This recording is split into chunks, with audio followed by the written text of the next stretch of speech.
আমার পেছনে যে ব্রিজটা দেখতে পারতেছেন না, এটা খুব ভয়ঙ্কর একটা ব্রিজ। এই ভয়ঙ্কর ব্রিজের নিচ দিয়ে আমি যাব অনেক,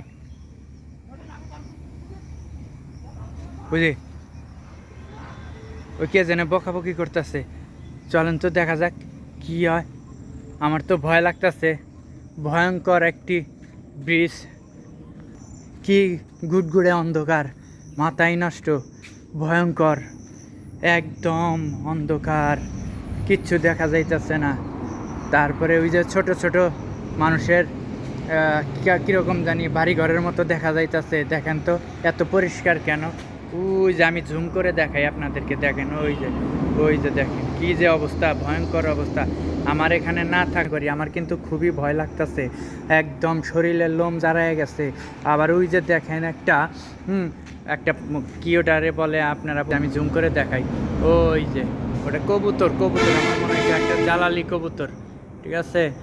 অদৃশ্য, আমার মনে হয় এখানে না থাকাটাই বেটার মনে করি, আমার এখান থেকে চলে যাওয়াই ভালো। যদি প্রাণটা নিয়ে বেঁচে যেতে পারি আলহামদুলিল্লাহ, তুমি মাফ করে দিও ভাই, এখান থেকে চলে যাই।